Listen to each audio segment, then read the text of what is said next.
காந்தி கண்ணாடி எல்லாருமே சொல்லிட்டாங்க. பட் என் பாயிண்ட் ஆஃப் வியூவில் நான் வந்து சில விஷயங்கள் சொல்லணும்னு நினைக்கிறேன். இந்த படம் வந்து எனக்கு எப்படின்னா, வேடிக்கை பார்த்தவனுக்கு வேர்ல்டு கப் கொடுத்த மாதிரி தான் எனக்கு இந்த படம். ஏன்னா நான் வந்து இப்படிலாம் படம் பண்ணுவேன்று கனவுல கூட நினச்சி பார்த்துருக்க மாட்டேன்னு சொல்லுவாங்க. அந்த கனவுல கூட இப்படி நடக்காதுன்ற விஷயம், அதெல்லாம் தாண்ட ஒரு விஷயம் இருந்தால் இந்த காந்தி கண்ணாடி எனக்கு அமைஞ்சதுன்னு நான் சொல்லுவேன். ஏன்னா முதல்ல எந்த ஒரு இதுவுமே இல்லாமல் காரைக்கால் அப்படிங்கிற ஒரு ஊரில் தான் நான் வந்து பிறந்தேன் வளர்ந்தேன். அதெல்லாம் தாண்டி ஒருத்தர் கொடுத்த நம்பிக்கையில் தான் என்னால் இங்கே நிற்க முடியுது. எப்படி எங்கள் அப்பா அம்மாவுக்கு வந்து நன்றி சொல்லணும், அதே மாதிரி எந்த ஒரு இதுவுமே இல்லாமல் இங்கே நான் நிற்கிறேன், இப்படி நான் உங்கள்கிட்ட பேசுகிறேன். காரைக்கால் பாலா டு காந்தி கண்ணாடி பாலாவுக்கு முக்கியமான காரணம் அமுதவாணன் அண்ணன் தான். அவர் தான் எல்லாமே. நமக்கு வந்து ஓப்பனிங்லேருந்து இப்போ வரைக்கும் இந்த பாலா வந்து இப்படி பேசுகிறான், எல்லாமே பண்ணுறான் அப்படின்னா அது அவர் தான் காரணம். யார் என்னன்னு தெரியாத ஒரு பையனை வந்து இப்போ நிறைய சொல்கிறாங்க, இந்த மனித மத பற்றிலாம் பேசும்போது யார் என்னன்னு தெரியாத பையனை அந்த அன்பை மட்டும் வச்சு ஒருத்தனை வந்து நம்ம பார்த்துக்கணும், அவனை நல்லா வரணும்னு நினைக்கிறதுல அவர் தான் எனக்கு ஃபஸ்ட்டு. ஸோ அவர் தான் வந்து எந்த எதிர்பார்ப்பும் இல்லாமல் என்னை எடுத்து கிட்டத்தட்ட ஒரு 11-12 வருஷமாக நான் அண்ணன் கூட தான் இருக்கிறேன். ஸோ அவர் இல்லைன்னா நான் இல்லைங்க. ஸோ அவருக்கு ஃபர்ஸ்ட் ஆஃப் ஆல் நன்றிங்க, ரொம்ப நன்றி. நன்றி தாண்டி எவ்வளோ வார்த்தைன்னு சொல்லலாம். அப்புறம் அண்ணனோட மனைவி ராஜேஸ்வரி அக்காவுக்கும் நன்றி சொல்லிகிட்டே இருக்கலாம்.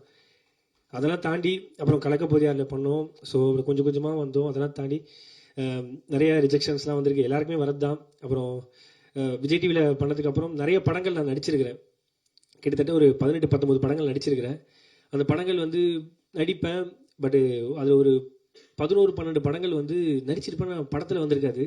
அப்போ எங்களும் ஒரு கேள்வி இருக்கும், என்ன நம்ம இது ஐயோ ஏன்னா நடிக்கிறோம் எதுவுமே வரலன்னா, அப்போ வந்து இல்லைப்பா ஒரு காமெடி ஆர்டிஸ்ட் கொஞ்சம் ஃபேஸ் வேல்யூவாக இருக்காங்க, அவங்க வந்து போர்ஷன் வச்சுக்கலாம், ஸோ இது அது கொஞ்சம் எடுத்து தூக்கிடுறாங்க அப்படிங்கிற மாதிரி சொல்லுவாங்க. அவங்க பண்ணது கரெக்டு தான், அவங்களும் தப்பு சொல்ல மாட்டேன்.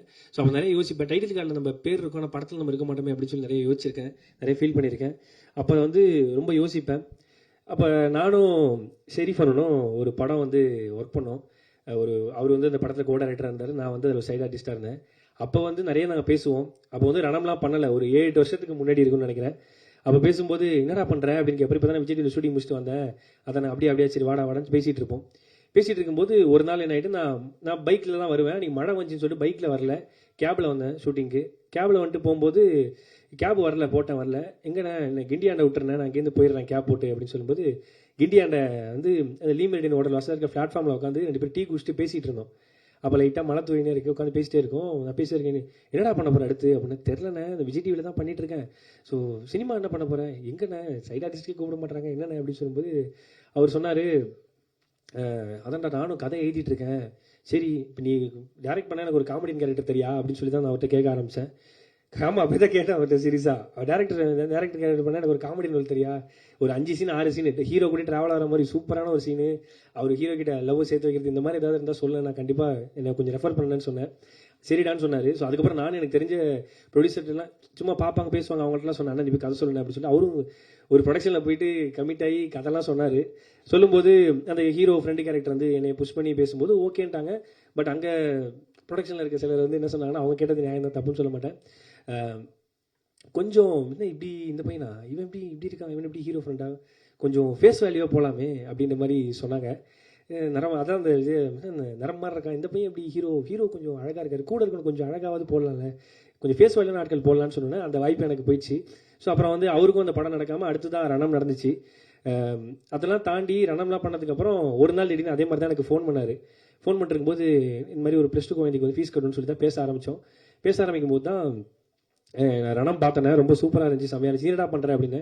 இல்லைண்ணா நான் அப்படியே ஷோஸு அப்படி தான் பண்ணிருக்கேன் அப்படின்னு சொன்னேன். படம் பண்ணுறேடா, இல்லைண்ணே எங்கண்ணே அப்படி சும்மா பண்ணணும்னு ஆசை தான், யாருண்ணா வாய்ப்பு கொடுப்பா அப்படின்னு சொல்லி நான் சொல்லும்போது, அப்படியா சரி நான் உனக்கு ஒரு கதை சொல்லுவா அப்படின்னாரு. இது என்ன கேரக்டர் அப்படின்னு கேட்டேன். என்ன கேரக்டரா, இல்லைடா இது ஹீரோவா பண்ணலாம்டா, ஹீரோவாவா, நீலாம் என்னை ஹீரோ வச்சு படம் பண்ணுவேன்னு தான் நான் ஃபஸ்ட்டு கேட்டேன். நீ ஆல்ரெடி படம் பண்ணி சூப்பராக சக்ஸஸ்ஃபுல்லான படம் போயிடுச்சு, ஸோ அதுக்கப்புறம் என்னை வச்சு நீ எப்படி படம் பண்ணணும் தான் கேட்டேன். இல்லை நான் சொல்கிறேன் வா அப்படின்னோடனே நான் அப்புறம் யோசிச்சுக்கிட்டே இருந்தேன். கட் பண்ணால் ஒரு ஷோவில் வந்து லாரன்ஸ் அண்ணன் உனக்கு என்ன ஆசை அப்படின்னு சொல்லி கேட்டார். என்னடா ஷெரீஃப் அண்ணன் அப்படின்னு சொல்லியிருக்கா, அப்படி லாரன்ஸ் அண்ணன் அப்படி கேட்குறா, அப்படி சரி சொல்லி விடுவோம் நம்ம ஆசை என்னன்னு. எனக்கு ஹீரோ ஓனன்னு ஆசைண்ணே அப்படின்னு நான் சொல்லிட்டேன். ஹீரோ ஓனன்னு ஆசையா, ஆனால் எனக்கு நம்ம மூஞ்சிக்கெலாம் நம்ம யாரும் இவ்வளோ ரிஜெக்ஷன் பார்த்துட்டோம், எப்படி நடக்குமா நடக்காதான்ற யோசனை எனக்கு ரொம்ப எனக்குள்ள இன்ஃபீரியாரிட்டி காம்ப்ளெக்ஸ் ரொம்ப அதிகம் எனக்கு. அப்போ வந்து லாரன்ஸ் அண்ணன் அவனை ஹீரோ ஆக்குறேன்டா, நீ ஏன்டா ஹீரோ ஆக முடியாது, நான்லாம் ஹீரோ ஆகும், நீ ஏன் ஹீரோ ஆகக்கூடாது அப்படி சொல்லி அண்ணன் சொன்னார். ஸோ அந்த வார்த்தை வந்து எவ்வளோ பேர் அப்படி சொல்லுவாங்கன்னு எனக்கு தெரியல. அந்த சொன்ன வார்த்தை அவர் கேமரா பார்த்து சொன்னார், என்னுடைய ஃப்ரெண்ட்ஸ் நிறைய பேர் இருக்காங்க, இதை பார்த்துட்டு இருக்கோம், யாராவது பாலாவை ஹீரோவை வச்சு படம் பண்ணணும்னு நினச்சிங்கன்னா நீங்கள் வாங்க, தம்பியை வந்து ஹீரோவாக நான் பார்க்கணும் அப்படின்னு சொல்லி சொன்னாங்க. பட் சொன்னதோட ஒரு விஷயம் சொன்னார், ஹீரோவாகணும்னா ஒரு முக்கியமான விஷயங்கள்லாம் இருக்குடா, நீ வந்து ட்ரான்ஸ்ஃபார்ம் ஆகணும், நிறைய இதாகணும். அப்போ ஒரு விஷயம் சொன்னார், நான் ஏன் நீ ஹீரோ ஆகணும்னு சொன்ன ஓகே பண்ணது, ஓகேன்னு சொன்ன தெரியுமா, உன் லுக்கு அதெல்லாம் தாண்டி அவர் ஒன்று சொன்னார், நீ நல்லா இருந்தனா உன்னை மாதிரி ஒரு 35-40 குடும்பம் நல்லா இருக்கும்னு சொல்லிட்டு அந்த மேடையில் சொன்னார். ஸோ அதுக்கப்புறம் எனக்கு ரொம்ப கான்சியஸ் ஆகி நான் ரொம்ப ஓகே நம்மளை நம்பி ஒருத்தர் சொல்லிட்டாருன்னு சொல்லி நான் ஹார்ட் ஒர்க் பண்ண ஆரம்பித்தேன், ஒர்க் அவுட்லாம் பண்ண ஆரம்பித்தேன், அப்படியே சும்மா ஜாலியாக பண்ணிட்டு இருந்தேன். அப்போ வந்து ஷெரீஃபான திடீர்னு ஒரு நாள் கால் பண்ணி, இல்லைடா உன்னை வச்சு ஒரு ப்ரொடியூசர் பண்ணுறேன்னு சொல்லிட்டு வந்திருக்காரா அப்படின்னு சொல்லி, என்ன வச்சா என்னென்ன சொல்கிறேன் அப்படின்னு. ஆமாம் தூக்கிட்டு வாண்ணே செல்லத்தை அப்படின்ற மாதிரி தான் நான் வரேனே, என்னென்ன ஓகே பண்ணுறேன், எனக்கு அவருக்கு ஓகேவான்னு கேட்கல, எனக்கெல்லாம் ரெடினே, அவருக்கு ஓகேவான்னு கேட்கல, டெய்லிடா உன்னை வச்சு பண்ணுறேன்னா சொன்னார். கதை சொன்னேன், பாலாவை கேட்குறீங்களான்னாரு, கேளுங்கண்ணே, அதான் உன்னை வச்சு பண்ணுறதுக்காக அவர் ரொம்ப ஆர்வமாக இருக்காருன்னு. எனக்கு ரொம்ப ஹாப்பி. போய் பார்த்தேன், எதுவுமே இல்லை. இது வரைக்கும் ரிஜெக்ஷன் மட்டுமே சந்தித்த ஒரு நடிகனுக்கு முதல் முறையாக தானாகவே வந்த ஒரு ப்ரொடியூசர்னா அது ஜெயகிரன் சார் தான். ஸோ அவரை வந்து நான் என்றைக்குமே ஜெயகிரன் ப்ரோ தான் சொல்லுவேன். ஏன்னா இப்போ நம்ம எங்கள் அப்பா அம்மாவாக இருக்கட்டும், தெரிஞ்சவங்களாக இருக்கட்டும், அவங்களாலே ஒரு 5 லட்ச ரூபாய்க்கு மேலே எனக்கு பெரட்டி கொடுக்க முடியாது. காரணம் எங்கள் ஃபேமிலி அந்த மாதிரி, சுற்றி வட்டாரம் அந்த மாதிரி, நாங்கள் ரொம்ப டவுனான ஃபேமிலி தான். பட் அந்த டைம்லையும் நம்மளை நம்பி கோடிக்கணக்கில் காசு போடுறாங்க அப்படின்னா அவங்களுக்கு எவ்வளோ நன்றி சொன்னாலும் பத்தாது. ரொம்ப நன்றி bro, thank you so much bro, thanks a lot. ஏன்னா எந்த எதிர்பார்ப்புமே இல்லாமல் சில பேர் வருவாங்களே, அதில் முதல் பிரதர் வந்து ஜெயகிரன் பிரதர் தான். ஸோ அதுக்கப்புறம் நானும் ஷெரீஃபானும் நிறைய பேசுவோம், இதெல்லாம் பண்ணுவோம். ஆனால் கதை கேட்டு முடிச்சோன்னே, அண்ணே இந்த காந்தின்ற கேரக்டர் வந்து சூப்பராக இருக்குண்ணே அப்படின்னு சொல்லும்போது, ஆமாண்டா செம்மையாக இருக்குது. ஆக்சுவலாக ஃபஸ்ட்டு நரேஷன் கேட்கும்போது அந்த காந்தின்ற கேரக்டர் ரொம்ப பவர்ஃபுல்லாக இருந்துச்சு, சூப்பராக இருந்துச்சு. அது யார் பண்ணலான்னு பேசும்போது நான் சொன்னேன், பாலாசேத்தியம் சார் கேளுங்கண்ணே, ஆனால் அவர் இந்த மாதிரி நம்ம நான் ஹீரோவாக நடிக்கலாம் படத்தெல்லாம் இப்படி பண்ணுவார், கதை நல்லா இருக்குது கேளுங்க. ஸோ ரொம்ப வந்தாருன்னா அந்த படமே ரொம்ப பெருசாகிடுண்ணே அப்படின்னு சொல்லி சொன்னேன். சரின்னு சொல்லிட்டு போய் கதை சொன்னாங்க. கேமராமேன் பாலாஜி ப்ரோவும் ஷெரீஃபானும் போய் கதை சொன்னாங்க. அந்த கதையை கேட்டுட்டு சார் வந்து நான் பண்ணுறேன், யார் ஹீரோன்னு கேட்டோன்னா, ஆஹா அடுத்த செக் வைக்கிறாங்களே, ஹீரோன்னு கேட்டால் என் பேர் சொன்னால் பண்ண மாட்டாங்களே அப்படின்னு யோசித்தேன். பட் பாலா அப்படின்னோடனே டபுள் ஓகே, கதை சூப்பராக இருக்குது பாலான்னு சொன்னோன்னே. ஏன்னா சார்லாம் ஒரு மிகப்பெரிய லெஜெண்டு, அவங்க பார்க்காத உயரம் இல்லை, அவங்க டைரக்ட் பண்ணாத படங்கள் கிடையாது, ஒர்க் பண்ணாத படங்கள் கிடையாது. அப்படி எந்த ஒரு பேக்ரவுண்டுமே இல்லாமல் ஒரு சின்ன பையனுக்கு நீங்கள் பெரிய உதவி செஞ்சுருக்கீங்க சார். ரொம்ப ரொம்ப நன்றி சார், தேங்க்யூ சார். நீங்கள் பண்ண உதவியை நான் என்றைக்கும் மறக்க மாட்டேன் சார். ஏன்னா இந்த கேரக்டர் வந்து பெரிய கேரக்டரு. ஸோ நான் ஹீரோலாம் கிடையாது, அவர் தான் அந்த படத்தோட ஹீரோ. என்னையும் ஒரு ஆளாக மதித்து வந்ததுக்கு ரொம்ப ரொம்ப நன்றி சார், தேங்க்யூ. அதெல்லாம் தாண்டி அந்த கண்ணம்மா கேரக்டர் ரொம்ப காந்தி கண்ணம்மா தான் அந்த படத்துடைய மெயின் கரு. அந்த கண்ணம்மா கேரக்டர் யார் பண்ணுறான்னு கேட்கும்போது அர்ச்சனாம்மா. நாங்கள் அர்ச்சனாம்மாவா, அவங்களாம் என் படத்தில் பண்ணுவாங்களா அப்படின்னு தான் சீரியஸாக நான் ஃபஸ்ட்டு கேட்டேன். ஆனால் கதையை கேட்டோடனே அர்ச்சனாம்மா வந்து இந்த கதையை ஓகே பண்ணதுக்கு ரொம்ப ரொம்ப நன்றி அர்ச்சனாம்மா, ரொம்ப நன்றி. நான் உங்கள் படங்கள்லாம் நிறைய பார்த்துருக்குறேன், என்ன சொல்கிறதுனே தெரியல. இந்த 2 லிஜெண்ட்ஸுக்கும் நான் எவ்வளோ நன்றி சொல்லி சொன்னாலும் பத்தாது, சீரியஸாக அதுதான் உண்மை. நீங்கள் சொன்ன வார்த்தைகளுக்கு ரொம்ப நன்றி. 2 பேரும் படம் பார்த்துட்டாங்க, படம் பார்த்துட்டு நீங்கள் சொன்ன வார்த்தைகளுக்கு ரொம்ப ரொம்ப நன்றி. நான் ஏதாவது சாதிச்சிருக்கேன்னு கேட்டால் நீங்கள் சொன்ன அந்த கமெண்ட்டை வந்து நான் வீடியோவாக போட்டுப்பேன், நான் வச்சுப்பேன். நான் ரொம்ப நன்றி, தேங்க்யூ. அதை தாண்டி இந்த படத்துக்கு ஹீரோயின் வேணும் அப்படின்னு சொல்லும்போது, ஹீரோயின் செலெக்ஷன் எப்படின்னா, எல்லாருமே கதை வந்து கேட்பாங்க, நான் ஹாலில் வெயிட் பண்ணுவேன், ஆஃபீஸில் வந்து ரூமில் கதை கேட்பாங்க, டைரக்டர் வந்து கதை சொல்லுவார். சொல்லி முடிச்சோன்னே கதை சூப்பராக இருக்குது, ரன்னம் டேரக்டர்னோன்னா ஆல்ரெடி படம் பண்ணியிருக்காரு, ப்ரொடக்ஷன் எல்லாம் ஃபிக்ஸ் ஆகி ஆஃபீஸ் போட்டோன்னே வருவாங்க, வந்து கதைலாம் கேட்டுருவாங்க. கேட்டோன்னே கதை ரொம்ப சூப்பராக இருக்குது, செமையாக இருக்குது, யார் பேரா பண்ணுறா அப்படின்னோன்னா பாலா அப்படின்னோன்னே, பாலாவா சரி நான் சொல்கிறேன் அப்படின்னு போயிடுவாங்க. அவங்க மேலே தப்புலாம் கிடையாது. ஸோ இப்படி வந்து ஒவ்வொரு ரிஜெக்ஷனாக போயிட்டே இருக்கும். கதை சூப்பராக இருக்குது, செமையாக இருக்குது, யார் ஹீரோ, பாலா, ஐயோ அப்படின்ற மாதிரி ஒரு 10 பேர் செக் பண்ணாங்க, 20 பேர், 30 பேர், 40 பேர் அப்படின்னா எல்லாம் செக் பண்ணிட்டே இருப்பாங்க. நான் தான் கதை சொல்கிற ஆரம்பிக்கும் போது நான் வரமாட்டேன், சொல்லி முடிச்சதுக்கப்புறம் தான் ஹாலில் வெயிட் பண்ணுவேன் என்ன சொல்கிறாங்கன்னு பார்க்குறதுக்கு. அப்படியே ஒரு 50 பேர் ரிஜெக்ட் பண்ணிட்டாங்க. அவங்க மேலே தப்பு இல்லை, ஸோ நம்மளும் அவ்வளோ பெரிய ஆள் இல்லை. கட் பண்ணால் 51வது ஆள் லாஸ்ட்டாக வந்தாங்க தான் விநாயக் மகாதேவ்ன்ற மாதிரி நமிதா கிருஷ்ணமூர்த்தி. எந்த ஒரு எதிர்பார்ப்புமே இல்லாமல் கதை கேட்டதுக்கப்புறம் கதை பிடிச்சிருக்கு, யார் ஹீரோன்னு கேட்டு பாலா கண்டிப்பாக பண்ணுறேன் அப்படின்னு சொன்னோன்னே அது எனக்கு என்ன சொல்கிறதே தெரியல. எந்த பேக்ரவுண்டுமே இல்லாத ஒரு பையனுக்கு, லுக் அண்ட் ஃபீலாக இன்ஃபீரியாரிட்டி காம்ப்ளெக்ஸ் உள்ள பையனுக்கு இன்றைக்கி நீங்கள் பண்ண ஒரு விஷயம் வந்து நான் என்றைக்குமே மறக்க மாட்டேன். நமிதா கிருஷ்ணமூர்த்தி ரொம்ப ரொம்ப நன்றி, தேங்க்யூ. ஏன்னா இப்படி நிறையா ஸ்போர்ட்டிவாக எடுத்துகிட்டு பண்ணுற விஷயங்கள்லாம் ரொம்ப ரொம்ப ரேரு, நீங்கள் எனக்காக பண்ணீங்க, தேங்க்யூ. அதெல்லாம் தாண்டி கேமராமேன் பாலாஜி ப்ரோ, அவர் எப்படின்னா வந்து நான் எனக்கு அண்ணா என்னென்ன ஃப்ரேமில் எப்படின்னு ஓகேவா இருப்பேனா, பார்ப்பாங்களா, ஏற்றுப்பாங்களா அப்படின்னா, இதுக்கு முன்னாடி நாங்கள் ஆக்டிங் கிளாஸ் தான் நாங்கள் உட்காந்து ஒர்க் பண்ணோம், ஒர்க் ஷாப்லாம் பண்ணோம். நான் ரைட்டிங்லேருந்து உட்காந்து பேசுவோம், நிறைய பண்ணுவோம், ஒர்க் பண்ணோம். அப்போ வந்து சொன்னேன், இல்லைடா நான் சூப்பராக காட்டுறேன், நான் செம்மையாக ஃப்ரேம் வைக்கிறேன் அப்படின்னு சொல்லிட்டு. நீங்கள் ட்ரெய்லர் பார்த்துருப்பீங்க, படமும் அப்படி தான் இருக்கும். என்னை வந்து ஓகே, நான் என்னோட இன்ஃபீரியர் காம்ப்ளெக்ஸ் வந்து நான் படம் பார்க்கும்போது ஓகேவா, நம்மளும் ஓகேவா இருக்குமே அப்படின்னு காட்ட வச்சது பாலாஜிண்ணே. ரொம்ப நன்றிண்ணே, தேங்க்யூ, ரொம்ப ரொம்ப நன்றி. லவ் யூண்ணே, தேங்க்யூண்ணே. அண்ணா எந்திரிக்காத உட்காருண்ணே, எனக்கு பயமாக இருக்குண்ணே. ஓகே, அடுத்து வந்து எடிட்டர் சிவநந்தீஸ்வரன் சார், அவருக்கு மிகப்பெரிய நன்றி சொல்லணும். நானும் ஷெரீஃப் பண்ணணும் எப்படின்னா, படம்லாம் ஷூட்டிங் முடிச்சுட்டு வந்து ஷெரீஃப் அண்ணன் வந்து ஃபுட்டேஜை வந்து எடிட்டர் போட்டு காட்டுவாங்க. போட்டு காட்டிட்டு வெளில வந்து நாங்கள் எப்படின்னா தனப்பிரசவத்துக்கு வெயிட் பண்ணுற மாதிரி எங்கே நடந்துட்டு இருப்போம். என்ன சொல்ல போகிறாங்க, எப்படி கட்டு வரப்போகுது, என்ன மாதிரி வரப்போகுது.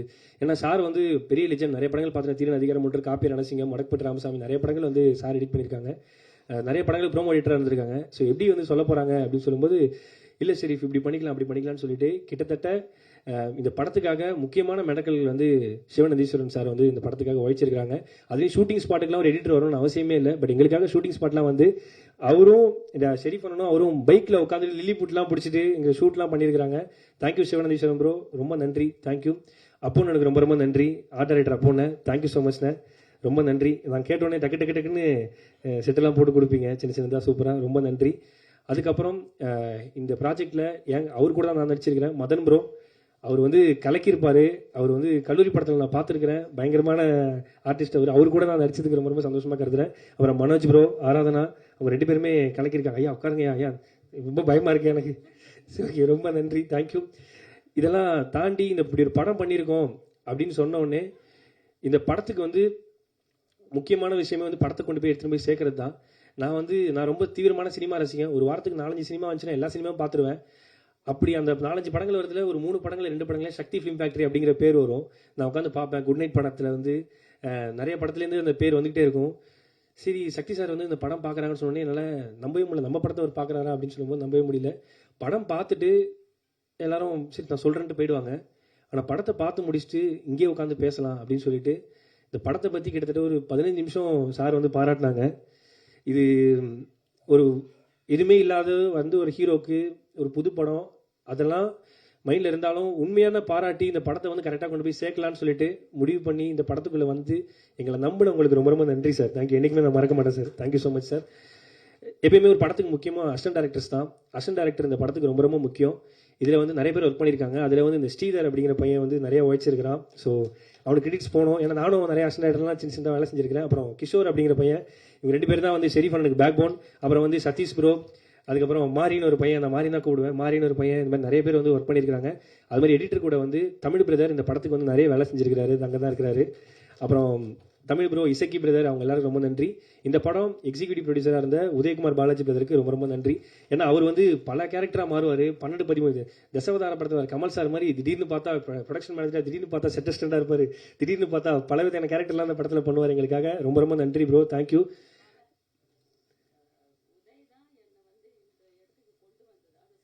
பார்த்தீங்களா மேம், பரவாயில்ல, நீங்கள் விட்டு நான் சொல்லிடுறேன். உதய் சார் தான் வந்து அர்ச்சனாமா வந்து இந்த படத்தில் நீங்கள் பண்ணியே ஆகணும், படம் நல்லா இருக்கு, கதை நல்லா இருக்குன்னு சொல்லி கூட்டு வந்தது உதயண்ணா தான். உங்களையுமா? பரவாயில்ல, எல்லாரையும் அவர் தான் கூட்டு வர்றாரு. உண்மையிலேயே வேற லெவலுங்க. என்னையும் அவர் தான் காலைல கூட்டு வந்தாரு. நன்றிங்க. 10 மாதத்துக்கு நான் உங்களுக்கு டெய்லி காலைல பாவ மன்னிப்பு கேட்குறேன், மறந்துட்டேன், சாரிங்க. ரொம்ப நன்றிங்க, தேங்க்யூ. அதெல்லாம் தாண்டி ரொம்ப நன்றி ரேகா மேடம், உங்களுக்கு ரொம்ப நன்றி மேடம், தேங்க்யூ. இந்த படத்தை கொண்டு போய் கரெக்டாக சேர்க்கறதுக்கு ரொம்ப ரொம்ப நன்றி, தேங்க்யூ. அவங்க வந்து இன்டர்வியூவில் நடக்கும்போது உட்காரணும்னு அவசியமே இல்லை. அவங்க கூடவே உட்காந்து தரையில் வந்து உட்காந்து பார்த்துருந்தாங்க. தரையில் உட்காந்து அவங்க வந்து எல்லாமே கம்யூனிகேட் பண்ணிருந்தாங்க. அதெல்லாம் தாண்டி இந்த படத்தை நான் வேலை செய்கிறேன். அதெல்லாம் தாண்டி என் கூட 2 ஃப்ரெண்ட்ஸ் வந்து ஒரு 4-5 பேர் இந்த படத்துக்காக நிறைய வேலை செஞ்சுருக்கிறாங்க. அபின்னு சொல்லிட்டு என் ஃப்ரெண்டு இருக்கிறான். ஸோ அவன் ரொம்ப அந்த படத்துக்காக வேலை செஞ்சுருக்கிறான். அபினேஷ் அண்ணாதுரை நீங்கள் பார்க்கலாம். அதுக்கப்புறம் மணிகண்டன் விஸ்வா, அது அவங்க உட்காந்துருக்காரு. இந்த பாருங்க கீழே உட்காந்துட்டு ஃபீல் பண்ணுறாரு, அவர் நல்ல மனுஷன். அப்புறம் வந்து கலக்கப்பதியார் வினோத், விக்கி சிவா. அப்புறம் ப்ரொடக்ஷன் டீமில் ஒருத்தரை பற்றி நான் மெயினாக தேங்க்யூ பண்ணேன். சாரி, ரொம்ப எடுத்துக்க தப்பாக எடுத்துக்காதீங்க, முதல் படம் தான், சாரி. அப்புறம் அபி அப்படிங்கிறவர் வந்து இந்த படத்துக்காக நிறைய வேலைகள் செஞ்சுருக்காரு. இரவு பகல் பார்க்காது ரொம்ப வேலை செஞ்சுருக்காங்க. எல்லாருமே சேர்ந்து ஒரு படம் பண்ணியிருக்கிறோம், உங்ககிட்ட சமர்ப்பிக்கிறோம். அதெல்லாம் நீங்கள் தான் கொண்டு போய் சேர்க்கணும். ரொம்ப நன்றி. ரொம்ப கொஞ்சம் எமோஷனலாக இதுக்கு மேலே பேசினா சாரி, தேங்க்யூ. செப்டம்பர் 5 காந்தி கண்ணாடி ரிலீஸ் ஆகுது. நீங்கள் எல்லோரும் குடும்பத்தோடு பார்த்து சப்போர்ட் பண்ணுங்க நம்புகிறேன். ரொம்ப எல்லாருக்குமே பிடிச்ச படமாக இது இருக்கும். எல்லாருமே இந்த படத்தை வந்து பார்த்து சப்போர்ட் பண்ணணும்னு நம்புகிறேன். Thank you, thank you so much. ரொம்ப நன்றி. இங்கே வந்திருக்கிற ப்ரெஸ் மீடியா எல்லாருக்கும் ரொம்ப ரொம்ப நன்றி. Thank you so much. Love you. Bala sir, அண்ணே சார் வாழ்த்துக்கள். முதல்ல படம் பண்ணுவீங்க, ஹீரோ பண்ணுவீங்க. நன்றிண்ணே. சார் விஜய் டிவிலேருந்து வந்தவங்க நிறைய பேர் வந்து ஹீரோன்னு ஆசைப்படுறாங்க. ஆனால் சிவகார்த்தியன் மாதிரி 1-2 பேர் தான் ஜெயிச்சு பெரிய ஆளானாங்க. உங்களுக்கு ஆசை வந்து சிவகார்த்தியன் மாதிரி ஆகணுமா? என்ன ஆகணும்? இன்னொன்று, சமீப காலமாக எந்த மீடியா திறந்தாலும் பாலா உதவினார், பாலா உதவினார், பாலான்னு அவ்வளவு செய்திகள் வருது. இந்த குணம் எப்படி வந்தது? அதை வந்து எப்படி செயல்படுத்துறீங்க? கொஞ்சம் விரிவாக சொல்லுங்கள். ஆனால் கண்டிப்பாண்ணே. முதல்ல இந்த சிவகார்த்திகேயன்லாம் மிகப்பெரிய ஆள்ல, அவங்களாம் எங்கேயோ உயரத்தில் இருக்காங்க. நான் இப்போ தான் முதல் காலடி வைக்கிறேன். ஸோ அவங்கள மாதிரிலாம் அவர் முதல்ல அப்படி தான் சொன்னாரா? அப்போ நானும் இப்போ அப்படியே சொல்கிறேன். அப்படி சொன்னால் நானும் அப்படி ஆயிடுவேன்னு நினைக்கிறேன். நீங்கள் சொல்கிறீங்க. அவங்களாம் மிகப்பெரிய உயரத்தில் இருக்காங்க. ஸோ நம்ம இப்போ தான் முதல்ல கால் எடுத்து வைக்கிறேன். ஸோ அவங்க கூடலாம் நம்ம நிற்கலாம் முடியாது. அவங்களாம் எவ்வளோ பெரிய உயரத்தில் இருக்காங்க. முதல் ஸ்டெப் வைக்கிறேன். அது நீங்கள் எல்லாரும் தான் முடிவு பண்ணி கரெக்டாக எங்கே போய் இந்த படத்தை சேர்க்கணும்னு. அப்புறம் அந்த பாலா அந்த உதவி குணம்லாம் ஒன்றுமே கிடையாதுன்னு நான் இங்கே நிற்கிறேன்னா, இப்போ நீங்கள் ஒரு என்னை பற்றி பாசிட்டிவாக எழுதுனீங்கன்னா அதை பார்த்துட்டு தான் நிகழ்ச்சிகள் கிடைக்கும், எல்லாமே கிடைக்கும். அப்போது என்னை தவிர இங்கே இருக்கிற ஒட்டுமொத்த மக்களும் போட்ட பிச்சையினால தான் நான் இங்கே நிற்கிறேன். அவ்வளோதான். மற்றபடி இதுக்கான பதில் எதுவுமே கிடையாது. மக்கள் எனக்கு பண்ணுறத விட நான் ஒன்றுமே மக்களுக்கு பண்ணலண்ணே. அண்ணா எல்லா பணத்தையும் நீங்களே கொடுத்துறீங்களா, தியானம் பண்ணுறீங்களா, எப்படின்னு கேட்குறேன். ஆனால் இல்லைண்ணே, இப்போது நான் சம்பாதிக்கிறேன் வரேன்னா, நான் இந்த படம் எடுக்கணும்னா கூட மக்கள் தான் டிக்கெட் காசு கொடுத்து தேட்டரில் பார்க்குறாங்க.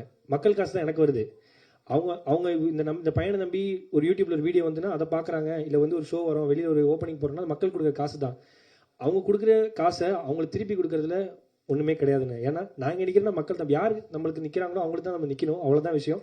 மக்கள் போட்ட பிச்சைனால தான் நான் இங்கே நிற்கிறேன். மக்களுக்கு நான் செய்கிறதுனா ஒரு மேட்டரே கிடையாது. அவங்க பண்ண எனக்கு பண்ணதை விட அவ்வளோதான். கரெக்ட். நீங்கள் சொல்கிறது என்ன, யாருக்கு எகென்ஸ்டாக பண்ணேன்? வறுமைக்கு எகென்ஸ்டாக தான் நான் பண்ணேன். வறுமை இருக்கக்கூடாதுங்கிற எகென்ஸ்டாக தான் நான் பண்ணேன். மற்றபடி எதுவுமே பண்ணல. நான் இப்போ இல்லைண்ணே, அமுதனுக்கே தெரியும். நான் ஆரம்பத்துலேருந்து 2500 3000 சம்பளம் வாங்குறதுலேருந்து அதில் ஒரு 1500 2000 நான் செலவு பண்ணுவேன். அண்ணனுக்கே தெரியும். ஆரம்பத்துலேருந்து அப்படி தான். அப்படி எகென்ஸ்டாக என்ன கருத்து அப்படிங்கிறது நமக்கு தெரியல. நம்ம பொறுத்து ஒரே கருத்து, நம்ம சம்பாதிக்கிறத மக்களுக்கு செஞ்சுக்கிட்டே இருக்கணும். அவ்வளோதானே. மற்றபடி ஒன்றுமே இல்லைண்ணே.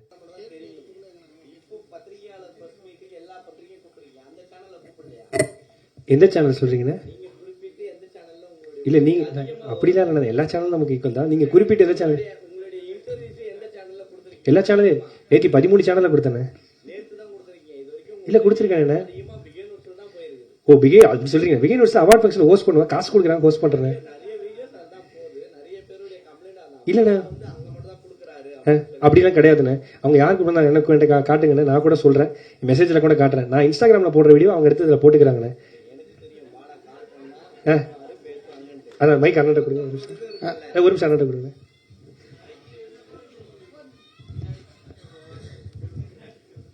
சொல்லுங்கண்ணே. நீங்க போன் பண்ணாலும் உதவி கேட்டாலும் உடனே செய்வீங்க.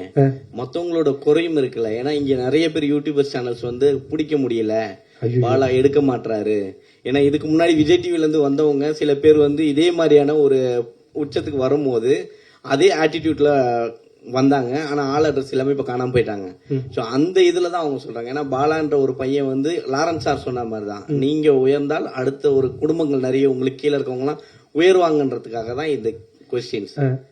நீங்களும் அதை மதிச்சு போன் பண்ணாங்கன்னா அவங்க யார் போன் பண்ண எடுப்பேன். இங்க இருக்கிறவங்க ஒருத்தர் இல்லைன்னா கூட நான் இந்த இடத்துல இல்லைண்ணே. அதான் அப்படி மதிக்கிறவன் நான். ஏன்னா இங்க நான் ஆடியோ லான்ச் ஹோஸ்ட் பண்ணிருக்கிறேன், பிரஸ் மீட் ஹோஸ்ட் பண்ணிருக்கிறேன். இங்க எல்லாம் இருக்கிற ஒவ்வொருத்தருக்கும் என்னை அந்த வீடியோல எடுத்து காட்டல அப்படின்னா பாலான்ற ஒருத்தனே கிடையாது. இங்க இருக்கிற எல்லாருமே எனக்கு ரொம்ப ரொம்ப முக்கியமானவங்க தான். அப்படி எதுவுமே விஷயம் கிடையாது. நீங்க எனக்கு தெரிஞ்சு ஏதாவது ஃபேக் வீடியோ பார்த்திருப்பீங்கன்னு நினைக்கிறேன். இல்ல லாரன்ஸ் மாஸ்டர் தானே ஃபர்ஸ்ட் உங்களுக்கு ஹீரோ ஆக்கணும்னு சொல்லியிருந்தாரு. லாரன்ஸ் மாஸ்டர் ஏதாவது காலையில விஷ் பண்ணாரா? விஷ் பண்ணாங்கண்ணே. இன்னைக்கு ஆக்சுவலா அண்ணனுக்கு ஷூட்டிங் போயிட்டு இருக்கு. இந்த ஒரு 3 நாளா வந்து அண்ணனுடைய படம் ஷூட்டிங் போயிட்டு இருக்கு. அதனால தான் வரல. நாளைக்கு ஆடியோ லான்ச் கண்டிப்பா வருவாங்க. இன்னைக்கு அண்ணன் வர வேண்டியது ஆக்சுவலா கொஞ்சம் ஷூட்ல மாட்டிக்கினாங்க. அதனால தானே. அவ்வளோ சார். செப்டம்பர் 5ஆம் தேதி சிவகார்த்தியன் நடிச்ச மதராசி படம் இருக்கு. அதுக்கு போட்டியா நீங்கள் களம் இறங்குறீங்க. முருகதாஸ் டைரக்டர். இந்த தேதியை வந்து நேருக்கு நேரம் மோதுன்னு முடிவு பண்ணது யாரு? எப்படி அவ்வளவு தைரியமா? அது வந்து ஆக்சுவலி பாலாக்கே தெரியாது. இதுதான் உண்மை. சக்திவேலன் சார் கூட இருக்காரு. நாங்க வந்து ரிலீஸ் டேட்டை பத்தி பேசிட்டு இருக்கும்போது வேற டேட் தான் பிளான் பண்ணியிருந்தோம் சார். இல்ல அவருக்கு தெரியாது சார். அதனால தான் ஆக்சுவலா நான் நீ சொல்றதுனால சொல்றேன். எனக்கு அது தெரியவே தெரியாது. செப்டம்பர் 5 ஓகே கட் பண்ணா அவ்வளவு பெரிய படம் வருது. ஐயோ அதுல எப்படி நம்ம தெரிய போறோம்? அதுதான் நான் பேசிட்டே இருக்கும்போது இப்ப பாத்தீங்கன்னா உங்களுக்கு தெரியாததே இல்ல சார். வாரம் 4 படங்கள் 5 படங்கள் வருதுங்க சார். ஸ்கிரீன் வாங்குறது தான் பெரிய விஷயமா இருக்கு. அந்த ஸ்பேஸ் எடுத்துக்கிறது தான் பெரிய விஷயமா இருக்கு. ஸோ அப்புறம் ஓடிடியோட டிமாண்ட்ஸ், அவங்க சொல்ற டேட்ஸ், இந்த மாதிரி எங்களுக்கு நிறைய சேலஞ்சஸ் இருந்தது. சொன்ன டைமுக்கு படத்தை முடிச்சிட்டோம், ரிலீஸுக்கு கொண்டு வரணுன்ற ப்ரெஷர் வந்து ப்ரொடியூசர் சாருக்கு பெருசா இருந்தது. அப்போ என்னடான்னு பார்க்கும்போது நாங்க பிளான் பண்ண டேட்ல 6 படம் வருது சார். சரி என்ன பண்ணலாம் அப்படின்னும் போது ப்ரொடியூசர் சார் வந்து கார்ல சும்மா நான் வண்டி ஓட்டிட்டே இருக்கேன் கூட வந்துட்டு இருந்தேன். செப்டம்பர் 5 வரலாமா பிரதர்னோ? நான் ரொம்ப ஜாலியா சூப்பர் பிரதர் பண்ணிடலாம். 15 நாள் முன்னாடி சார் நீங்க போய் போஸ்டர் பாருங்க, பண்ணிடலாம் பிரதர். அப்புறம் வேற என்ன பிரதர், அது டே நைட்டுன்னு ஒர்க் பண்ணலாம் பிரதர். நான் வந்து கிண்டலா பேசிட்டு இருந்தேன், சீரியஸா என்னை கலாய்க்கிறாருன்னு நினைச்சு பேசிட்டு டிஸ்ட்ரிபியூட்டர் ஆஃபீஸ்க்குள்ள போயிட்டோம். சக்திவேலன் சாருக்குமே தெரியாது. திடீர்னு சொல்றாரு செப்டம்பர் 5ன்னு. எனக்கு ஒண்ணுமே புரியல. சார் இவ்வளவு நேரம் பிரதர் நீங்க சீரியஸா தான் பேசிட்டு இருந்தீங்களான்னா, ஆமா நீங்க தான் சொன்னீங்க டே நைட்டு வேலை பாக்குறேன்னு, இப்ப நான் மாத்தி பேசுறீங்கன்னு என் பக்கம் திரும்பிச்சு பால். சீரியஸா சொல்றேன், 7 நாள் ஆகுது, எல்லாருமே இப்பயுமே அங்க வேலை போயிட்டு இருக்கு. மெர்வின் ஓடிட்டாரு, இப்ப முடிச்சுட்டு நான் மிக்ஸுக்கு போகணும். இவனுக்கு கால் பண்ணேன் நான், செப்டம்பர் 5 ரானோ அண்ணே, இந்த வடிவேல் ஒரு சீன்ல சொல்லுவாரு, ஐயோ நீங்களா அந்த டோன்ல பேசுறான். அண்ணா எப்படின்னா 5 சொல்லி, இல்லடா வேற வி டோன்ட் ஹாவ் ஆப்ஷன், நம்ம இந்த டேட்ல வந்தாகணும்.